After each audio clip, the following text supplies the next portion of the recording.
from Scotland to be here, and he's driven down, so let's please, inshallah, give him our full attention, and also, as I say, think about any questions, critical questions, timely for the name of the quarterly towards the end as well. So thank you very much, and without further ado, please welcome our honourable guest, Robin Yassin-Kassab. Thank you. There's also this book, which is a non-fiction book. I've got a fiction book and a non-fiction book, Burning Country, Syrians in Revolution and War. But the reason why I'm here today is because I am, once again, I was a few years ago and then I stopped, and now I'm back. I'm the deputy editor of The Critical Muslim. I'm sure that probably quite a few of you have heard of Ziauddin Sardar, who's, a famous British Muslim writer, public intellectual, thinker, journalist, etc. And he's really the father of the critical Muslim. This is his thing. So if you know anything about him, you'll know the kind of style of this. He's a controversialist, which means he enjoys controversy and argument and debate, a civilized debate, of course, but he believes, and I agree with him, that that's really important. Reading is important. Reading critically is important. The first word of the Islamic revelation, of course, as we all know, was Iqra, read. So reading is at the center of Islamic civilization, and when the Islamic civilization was a real civilization to be reckoned with, literary production and consumption was at its heart. So I think that's something we should all be aiming to get back to. We need to create more generations of Muslims who read all kinds of things, who read widely, who read things that they disagree with, things that they question, things that they half agree with, as well as things that they wholeheartedly agree with. We should be able to debate and engage in the big debates in the world in literary terms. So that's what this is all about. It aims to create a space, a platform for debate in Muslim communities. Why is it called critical Muslim? It's got a double meaning. First thing is, the Muslim in the world is of critical importance. If you're going to talk about world politics, world migration, world war, wars in the world, if you're going to talk about democracy and development and economics and all of these topics, you need to ask about Muslims. What are Muslims doing? What is happening in Muslim societies? Muslims are a huge chunk of the world, and they're a crucial chunk of the world. So that's the first meaning of critical. And then the second meaning of critical, of course, is being critical, criticizing, thinking critically. So this is a space for Muslims to think critically, to engage in self-criticism, social criticism, criticism of economics and politics and culture, and so on.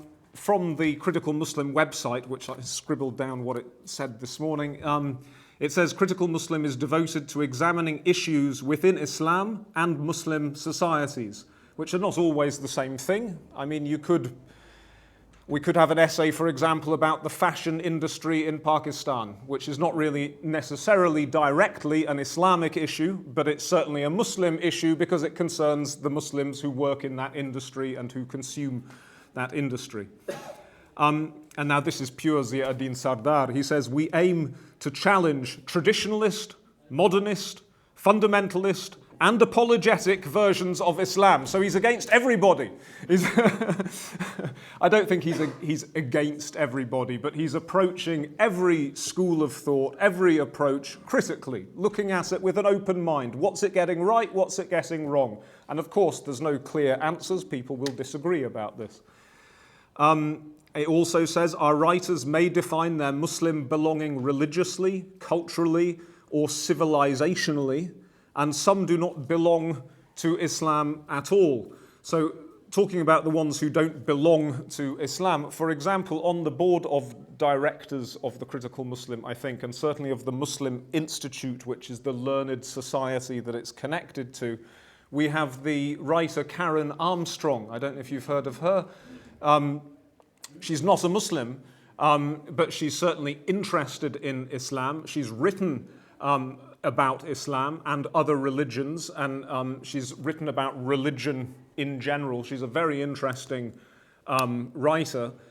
So she's somebody who contributes to the Critical Muslim sometimes, who is the kind of person that we would have. They don't have to be a Muslim to contribute and to write. And then the kind of Muslims, you could be any kind of Muslim. You don't have to be religious to write for us. You don't really even have to be a believer. You could be of Muslim origins. You could be somebody who studies something to do with Islam or the Muslim world. You could be a Christian or a Jew or a Hindu who has had a deep engagement with Muslims and Islam. Basically, it's about open and critical engagement. And each issue, I've brought you the old issue. Today was meant to be the launch for the new issue called Capital, and sadly we don't have it yet, so that's not here. Here's the previous issue, which is called Transitions. I think you can find this and a few other issues on sale in the bookshop over there. Each issue has its own theme. And it could be anything. Like, we're going to do one in about a year's time called Scotland, because I live in Scotland. And because Scotland is the first, I think it's the first country in the Western world, apart from Bosnia and Kosovo, the first Western country which doesn't have a Muslim majority, which has now got a Muslim leader. Alhamdulillah, Hamza Yusuf is the first minister of Scotland. So we're going to have one on Scotland. We're going to have one about, and it will concern Muslims in Scotland, but it will also concern issues which have echoes in Muslim countries. So, for example, in Scotland there is a minority of people who speak the Gaelic language. So they're a kind of national minority within the larger society. Their first language is not English, it's not even Scottish English, it's Gaelic. It's a completely different language. Which is a bit like Kurds in Iraq or Turkey, or a bit, you can think in Pakistan there are lots of minority language groups. There are echoes of this in the Muslim world. So each issue has a completely different theme, and within that theme, the theme is treated in many different ways, mainly by essays, but also by short stories, extracts from novels, poetry, pictures with some text, sometimes art. So in all kinds of ways. Most of it is essays, though. And as I said, the Capital issue is the latest issue. It's called Capital. I haven't, because I've just come back to being the deputy editor, I haven't had much to do with the creation of this issue, but I have quickly read through it last night, actually, and some of the essays in there's one about Islamic banking. It's actually very critical of Islamic banking. The essay seems to suggest that there's been too much of an obsession with little details of Islamic banking and not interest and things like that, and not enough of a larger, more global look at what the ethics of capitalism in Muslim countries should be. There's an essay about the war on terror, and the main idea of that essay, as I remember, is that the war on terror is officially over. Nobody talks about it anymore, and the big engagements like in Iraq and Afghanistan have finished. However, the war on terror has just been normalized on a domestic level. So it's just become the new normal in the way that Muslim communities are seen and interacted with and treated, certainly inside Western countries and also in other parts of the world. I mean, in Syria, for example, the regime and its backers in Syria often talk about the rebellious population as if it's simply a security problem to do with mad jihadis. It's nothing to do with power relations, democracy, the ownership and self-determination of the country.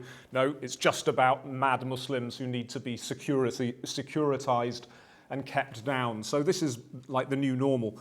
There is a lovely review essay about Olivier Roy, the French writer about Muslims and Islamism. There's a great essay by Hassan Mohammadi about capitalism and slavery, about, as he sees it, the roots of modern capitalism in slavery.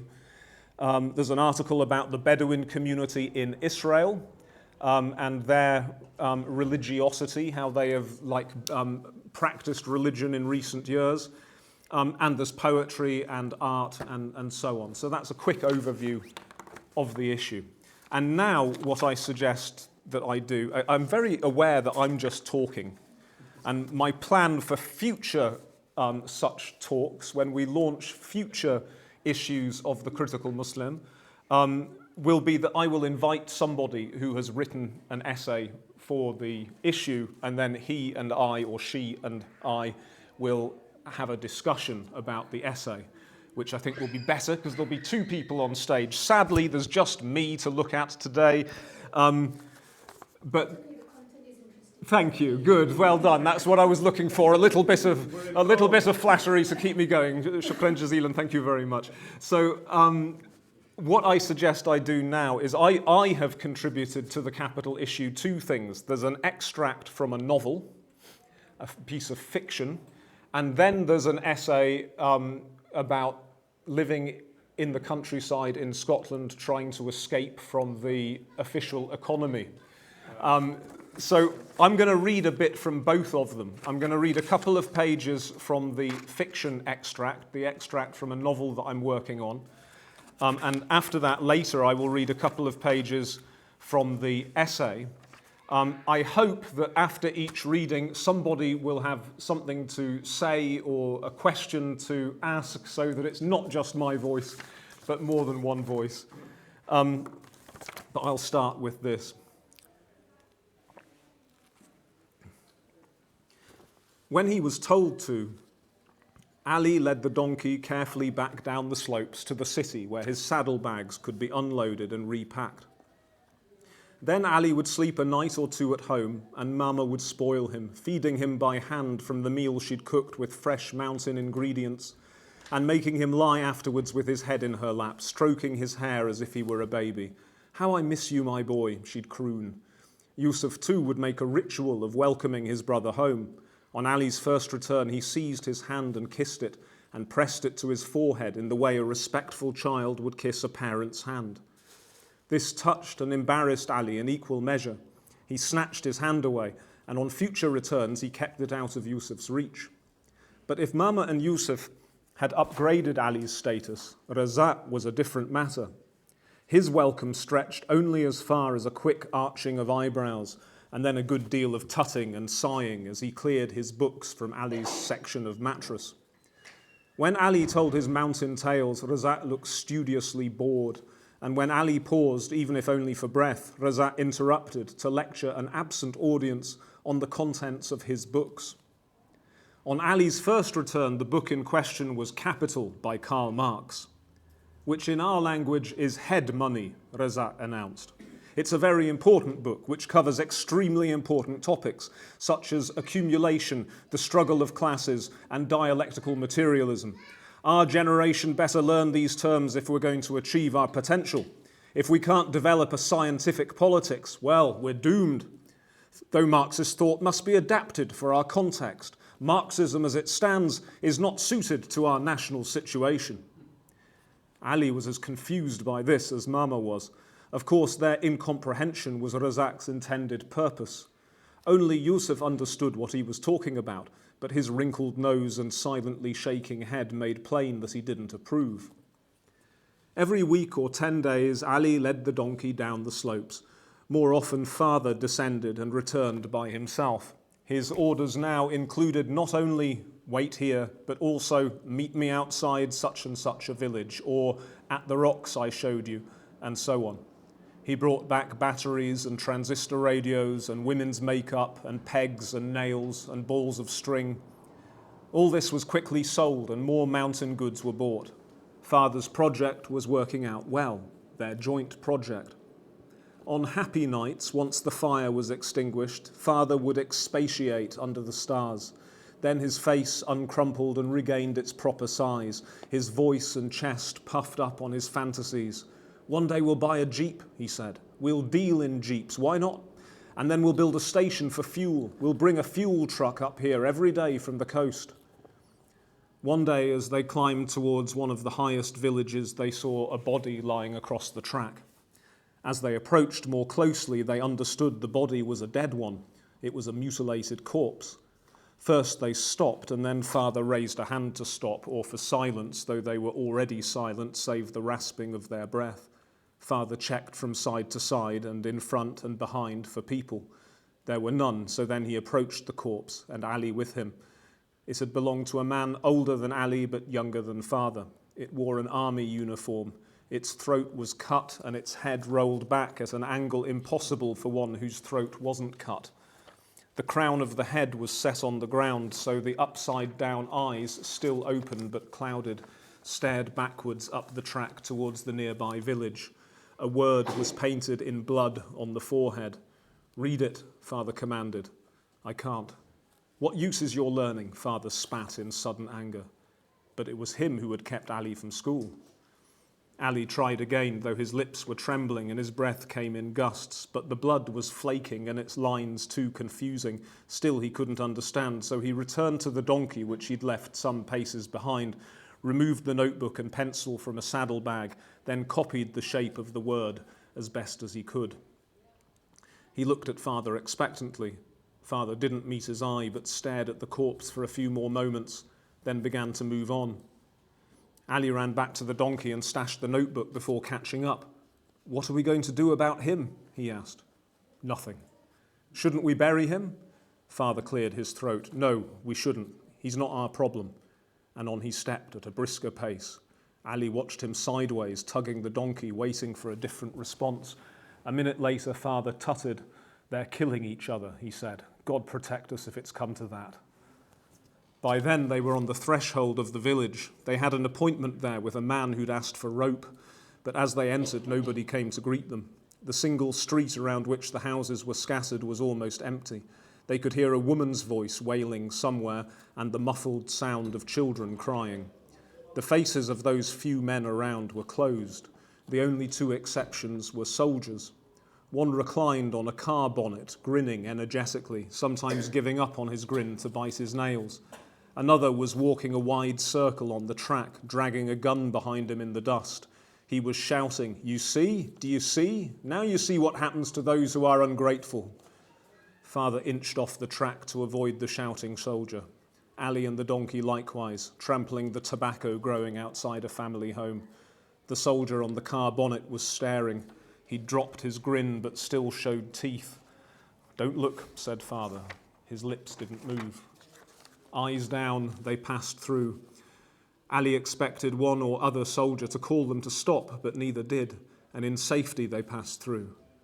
Outside the village, a fig tree spread, and then some high pines. The sun shone, as if they hadn't just seen a corpse and a terrorized village. "What was happening there?" Ali asked. "The biggest officer of that village had a disagreement with the boss." "With the leader?" Father hissed. "Stop talking," he muttered. "It's their business, not ours." So that's a bit of fiction. Any questions? How real is it? Pardon? How real is it? How real is it? I'm not so sure that's all fiction. Well, that's always a question about fiction, isn't it? How real is it? And some people say, "Oh, I don't like reading fiction because I like reading about things which are real." But fiction is always about things which are real. It's not necessarily about real people that actually exist in the world that have passports and that you can touch, but it is about real human things. So if you read War and Peace by Tolstoy, which is certainly one of the greatest novels ever written, which is very worth reading. It takes a while to get into, but once you get into it, you just keep turning the pages. And I've read it 3 times so far because it's amazing.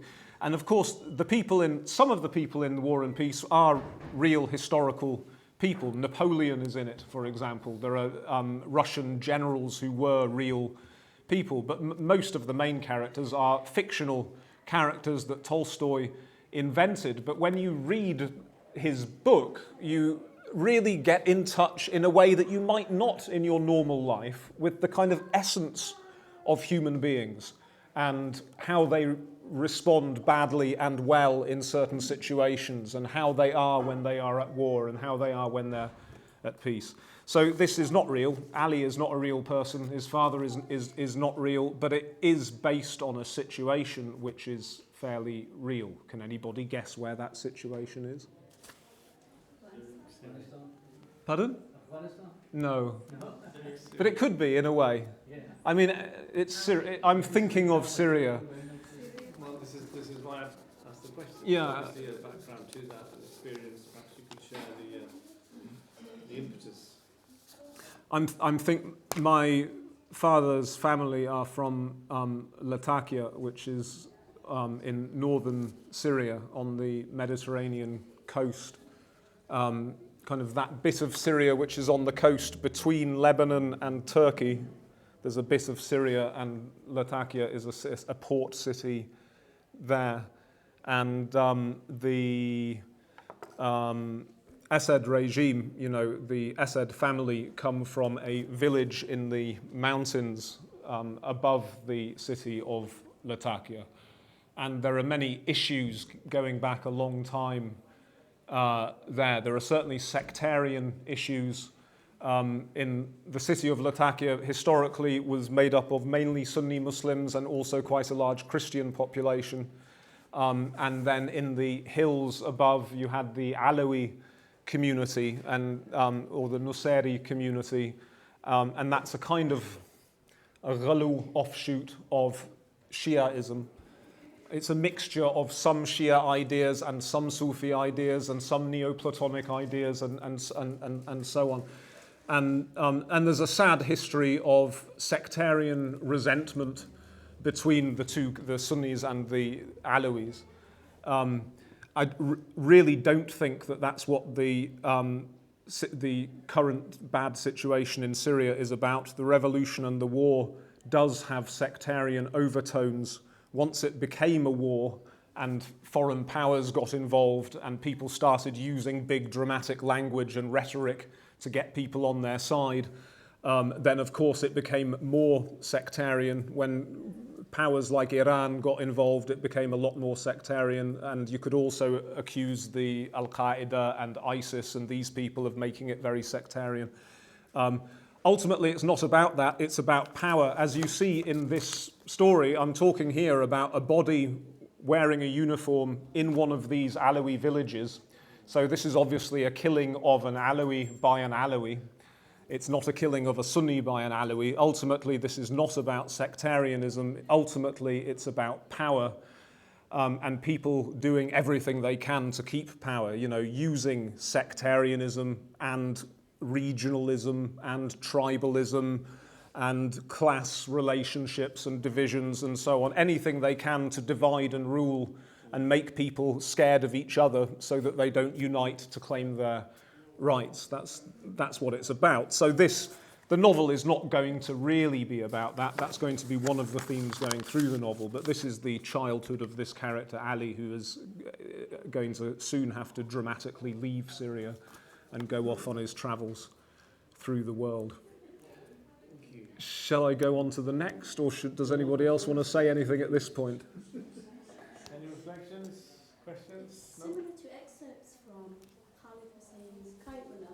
Oh. You're kind of having to, well, the themes are you're kind of turning a blind eye to what's the reality of what's going on, but his father couldn't turn a blind eye. And yeah, just a lot of it resonates a lot with him. No, I didn't think of that. I'm flattered that you say that because he's a great writer, but certainly that idea is there, the difference between the perspective of the young boy who doesn't really, he's interested in going up, as you'll see elsewhere, he's interested in going up into the hills and seeing new people, and it's all very exciting for him, but his dad is aware of a more serious, unpleasant reality which the boy is just beginning to get a sense of. Yeah. Okay. Should we move on to the next one? So I'm sorry, it's still my voice. Just pretend it's a different voice. Imagine a different face, and I'm going to put a Scottish accent on. I'll put on a Scottish accent for the next bit. It's about Scotland, right? I wrote an essay called "Living Without Capital," And of course, I'm not really living without capital. It's not that extreme, but I've written several essays recently about my new lifestyle, which involves, and I encourage people to do what I have done, and not many Muslim people in Britain do it, which is go and live in the countryside. We were able to go and live in the countryside in part because my Allah yarhamu, my father-in-law died, and my wife sold his flat in South Manchester. It wasn't a huge flat in South Manchester, but if you buy in the countryside in Scotland, you can get a big space, with a huge garden surrounded by fields, no people, and where you can grow your own food and you can live reasonably naturally. And it's obviously a lovely, lovely thing to do. And in today's environment, where we're really worried about food security, about inflation, food inflation, and in the future with climate change and all the political problems, we don't really know if we're going to have it. Is it going to be the case in 20 years that you can just go down to the supermarket and get relatively cheap food or not? Is all that going to break down? We don't know. So it's good to have some food security. It's good to know how to grow your own food in case you really have to at some point. And it's good to have contacts. If you don't do it yourself, it's good to know other people who do it. I think one reason why... Can I just jump in? Go on. Are you self-subsisting at the moment then? Well, not really. In the How effective is this? In the summer and the autumn, we are. We don't really need to go to the shops at all, which is a good start, but not really in the winter and spring. If we had animals, it would be easier. I mean, just a few chickens. If you kept some chickens, that would be kind of, if you ate the occasional one and ate the eggs. Just for Eid. We would really need animals to be properly self-sufficient. And the other thing is you need some kind of oil or fat, which is difficult in this country. We can't grow olives for olive oil in Scotland. They do grow rapeseed oil in Scotland, so maybe if I made friends with a farmer, I could exchange some courgettes for some rapeseed oil. I don't know, but if we had animals, that would be a source of butter and animal fat and so on. You do need some kind of source of fat. And I think one reason why Muslims and brown and black people in general in Britain, you don't see them very much in the countryside because our communities are usually urban communities for obvious reasons, because the communities arrived in the cities where there was work and where there was already a community, and it's good to live in a city and a community because you've got what you need. Like I'm very happy to have visited here today because I've just bought 2 big boxes of Pakistani mangoes, which are the sweetest in the world, and you can't find those within 100 miles of where I live. So things like that, which you can, I think the nearest, tells you about my level of observance. My nearest mosque is 30 miles away. So for that kind of thing, if you want a proper Muslim community, they don't really exist yet in the countryside, but there's no reason why they shouldn't. I remember I've been in Muslim countries. I remember one Eid in Oman, just outside Muscat. I was invited to somebody's house to eat the Eid meal. And when I got to his village, I realized that the village was just his family. The whole village was his brothers and their wives and a few cousins and their wives and their kids. And they had a mosque which was all for them, and they had a communal eating area. Sometimes they would eat at home with their small families, but sometimes they'd all eat together in the communal eating area. And that's the kind of thing that could be done. If you would just, or 2 or 3 families decide, let's club together and buy, and it's difficult to buy little bits of land because the big landowners don't want to split it up. That's the other problem. But there are experiments where, people could, a group of families together could buy a farm and everybody, have their corner and do their thing. It's possible, and it's a nice idea. So I'll read a bit about that. Here we have little opportunity to spend money on either goods or services. It's about saving money and not being part of the economy. There are no shops for miles. The nearest restaurant is 5 miles away. There are no nightclubs, no cinemas, no theatres. True, there is an arts centre 4 miles away which fulfills some of those functions, but it's very cheap and it's not next door. This doesn't mean we just sit at home sunk in grim misery. We make our own entertainment. Through the winter, we and our neighbours meet up for potluck dinners. In the drier months, we get together around bonfires, and we have an open door policy with regard to visitors. Again, this reminds me of city life in the Muslim majority countries I know, but not of city life in Britain. How else to save money as well as the Earth's limited resources? Move beyond the fetishization of sole ownership that advertising and consumer culture encourage.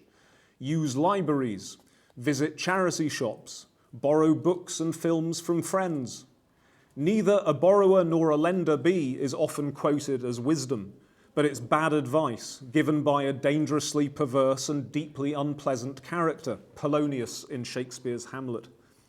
Better advice is to be both a borrower and a lender, but be a good borrower and return what you take, lest you inhibit your lender's generosity. Let's not stop at books and films. Our last potluck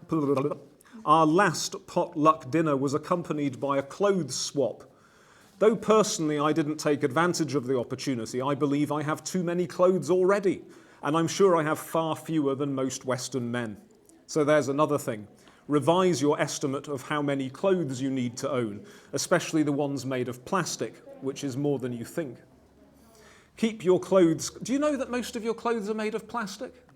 I didn't realize that until recently, and then I did realize it, and I started looking at all the labels, and almost all of my clothes are made of plastic. If there was a fire, they would melt, which is terrible. That means I can't, if they were made of pure cotton, when I'd finished with them, I could put them on the compost heap in my garden, and it would slowly become soil, which could be used. But as it is, it's plastic, and it can never be broken down except into microplastics, which get inside everything else, which then get inside us and destroy everything. Anyway, keep your clothes clean, but wear them until they dissolve. It's better for you, and it's better for the environment. Self-help and mutual aid results in a natural economy of emotional as well as material exchange and a meaningful social life which builds up experiential, if not financial, capital. A healthy communal spirit is worth more than money. That's why the transition from tribal or clan-based societies to modern urban capitalist, that is, individualist organization, is often a traumatic step down, which generates so much social and political dysfunction. In Oman, for instance, the wealthier members of a tribe feel honor-bound to provide help when poorer members need to pay marriage dowries, and will offer their poorer relatives solidarity and support in disputes with the state. This, and not only oil wealth, is why citizens of Arab monarchies often live with more dignity than their counterparts in the supposedly more advanced republics, even though the monarchies are corrupt dictatorships too. Frugality is relative, of course. My back-to-the-land advice will not be very welcome to somebody stuck in a city without the initial capital needed to start up in the countryside. But city people can, to an extent at least, live as we live out here. Once you've practiced gardening for a while and built up some skills, it's possible to grow a surprising amount in a small back garden, or in an allotment, or even in window boxes. If neighbours club together, they can set up rooftop gardens. There are already urban exchange schemes and cashless economies, so look them up and start your own. Politically, demand that government invests in public housing and demand the kind of land reform that will allow willing young people to set up small holdings. Demand, for that matter, an entirely new approach to borders. Encourage a consciousness which understands that our human fates are linked. My frugal life in Scotland is excessively opulent when compared to the lives of Syrian refugees in the camps on Syria's edges. I've spent time, for instance, in Atme camp on the Syrian-Turkish border. Most inhabitants of the camp are rural people whose previous capital was based entirely on their small plot of land. But there are also urban people in these tents who've lost not only the comforts they once took for granted, but also any possibility of official employment. Many have lost even their educational and professional certificates and have nothing in this life to look forward to, not for them or their children, at least not until the political status quo changes, the powers occupying Syria are made to leave, and the Assad regime falls. But even here, the people plant seeds of hope as they plant salad leaves and other small crops around their tents and work together to set up schools and basic clinics. Working with nature on whatever scale possible and working in cooperation with their neighbours is what stops their predicament from being totally unbearable. There's one more page. Are you bored or shall I continue? Good, thank you. She's not bored, so I'll continue. Thank you. One person. Even more than usual, we live in contradictory times. Some do their collective best in permanent refugee camps, while others live lives of privatised misery behind border walls. Some starve, while others suffer the diseases of the overfed. Expanding capitalism and modern technology have raised hundreds of millions out of abject poverty in my lifetime, but expanding capitalism and modern technology promise climate disaster ahead, and probably therefore food poverty to an extent we haven't yet seen. We've been destroying our environment gradually since we adopted agriculture. Since the Industrial Revolution, we've destroyed it at an ever-increasing pace. The human being appears to be the hero of a Greek tragedy, cursed by an inherent flaw. Nobody intended to destroy the environment. Everybody just wanted a little bit more for themselves or their families, as is natural, as is hardwired within us. We wanted a bit more security, a few more sacks of grain in the granary. Now we all know how much damage we're doing, but we're still not stopping doing it. We're scared of the future, but we still drive and fly and eat imported foods and consume all the advertised no-good goods. We urgently need to behave as a collectivity of 7 billion humans. We need to organise for the onrushing catastrophe as one enormous family, not as bordered nations or competing classes, sects or ideological groups. But it seems we aren't capable of this. Modern political attempts to organise collectively on a very large scale have tended to end in genocidal violence. Now, in any case, we are retreating into parochial myths of identity and otherness. In the face of the terrifying contemporary, we are resurrecting the myths of previous centuries. I'm sure we'll continue to try to do better, and perhaps there'll be a miraculous breakthrough under pressure, though time has almost run out, and past experience doesn't make any breakthrough seem likely. In the meantime, as individuals in our local communities, we can prepare ourselves materially and spiritually for what is to come by trying to learn to want less. Such a project has ample Islamic backing. One hadith recommends that we fill only a third of the belly with food, a third with water, and leave the final third for air. Another declares that the worst pot a man can fill is his belly. Fasting is a training exercise in wanting less. A stretch of abstinence shrinks the stomach and reduces the appetite. A recommended iftar meal is a mere few dates, though that's not how most Muslims do it in practice, not now. Climate change or not, we all need to consider how shallow and insubstantial the comforts of this world actually are, because ultimately not only money but health, tranquility and time will also drain away. Loved ones will die. The planet will become inhospitable. For us, this world is inevitably a realm of annihilation. The wisest of spiritual programs should seek to understand this and to therefore base a sense of security only on God if you're a theist, or on a full acceptance of insecurity if you're not. Thank you.